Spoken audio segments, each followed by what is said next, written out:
Over the weekend, yet another Trump supporter was arrested for assaulting a Kamala Harris supporter. And this time, it was a 17-year-old boy who was arrested for punching an elderly female Harris supporter. A 17-year-old boy wearing his little pro-Trump shirt punched an elderly woman. And of course, he has been arrested and charged with battery on a person 65 years of age or older.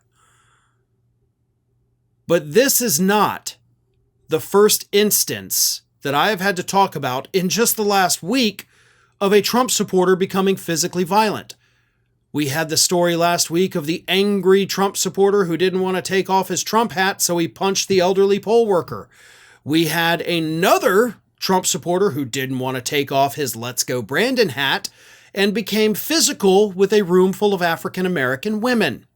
We, of course, had two other instances, one where a machete-wielding 18-year-old Trump supporter, again in Florida, was arrested, and a Trump supporter in, I believe it was Pennsylvania, screaming and harassing people while waiting in an early voting line. So, five in 1 week. But let me read you the disgusting details about this that happened at a rally on the bridge, which was part of the National Women's March this past weekend in Florida. According to witnesses, the police spokesperson said, the 17-year-old was walking away from a separate altercation with a male Harris supporter when he struck the elderly woman and knocked her to the ground. The woman said she did nothing to provoke the 17-year-old and she did not hear him say anything to her. In fact, she didn't even see him coming, she said. I'm standing there and people are moving and this kid just turned around and he punched me. I don't know where he came from. He punched me in the gut and knocked me on the ground. Then I fell back and hit the ground. Thank goodness the two ladies were behind me so I didn't hit my head. But she had declined to go to the hospital at the time, but then she ended up going to the hospital later in the day because she landed on her hip and her hip just started hurting really bad, so she did end up going to the hospital. So in addition to criminal charges here, we're probably looking at a pretty significant civil lawsuit as well for, at the very least, the hospital visit that she made that evening. So this 17-year-old just ruined his life. For what? For what?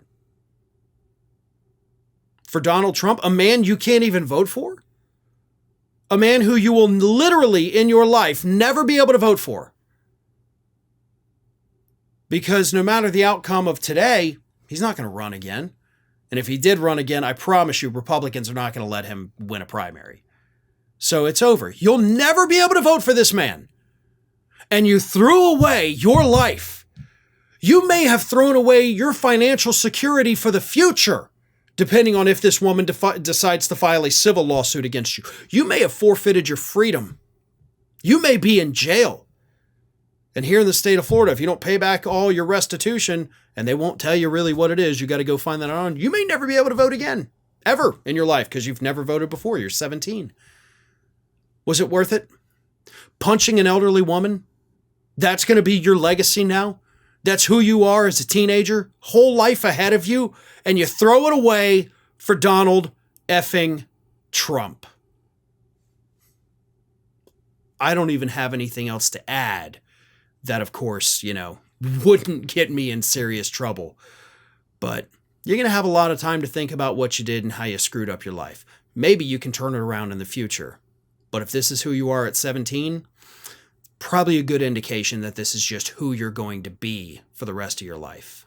Thanks for watching, everybody. And if you're not already, please subscribe to the channel. We got fresh content every day for you. And if you want to follow us across social media, make sure you check out all of the social links that we have posted in the description of this video.